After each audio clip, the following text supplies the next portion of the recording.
Hey guys, listen up. YouTube works with an algorithm. By you liking this video, it says to YouTube, this is an active channel, and it helps keep me full-time on YouTube. So, help me out guys. Like, share, and subscribe.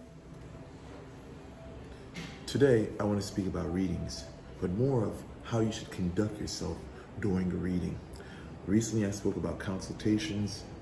The difference between a consultation and a reading, again, a consultation, you're just explaining your case and you're getting an opinion. Now, the reading, on the other hand, is an individual looking into the matter without you giving information except a name or a date of birth. Now, when you enter into a reading, you have to, I would say, give the least amount of information, because what you want to do, you want to play the role as the interrogator. You don't want to be the one, in a situation where you can say, dry snitching. This sounds very dyslexic, because one moment you're playing the role of an interrogator, and next you're playing the role of the accused. When I say dry snitching, you don't want to dry snitch on yourself. I mean to say you don't want to give out more information than you need to, because you'll be incriminating yourself. So in a reading session, you're taking the role as the accuser as well as the inquisitor or the interrogator. When you're getting a reading from someone, you don't want to volunteer in excessive amounts of information, because this can ruin the reading, because now the person who's doing the reading has information which can ultimately throw them off. Sometimes their thoughts can mix up with what you've volunteered. So now the reading becomes tainted. It's not clear. That's why for me, when I have readings done from a client, I usually have someone separate to do it. Someone that doesn't know what the case is, rather than me. Because how does it look? Let's just say on the surface, how does it look for someone like me to be doing reading for someone that did work? I can say anything because I, as a person, have done the work, so I can say whatever I want. See, this is a thing. When you have a person that's 100% honest, they're okay with a third party doing a reading. Because if the work is done or if the work is solid, it's going to come up in the reading. The only information really you should have to volunteer is the name of the individual or the date of birth. Now, sometimes a person may ask for a picture and they go off a picture. Everyone's different. They have the different techniques whatsoever. But and if you're going to use a picture, what my recommendation would be, a picture with the least amount of information, vague. Because if the person is genuine, they're going to pick up what they need to just by looking at the picture. You don't want to present a picture with too much information, because the information that's presented will detail everything that's going on. A reading is supposed to reveal what's unknown, and at times it can confirm what's known.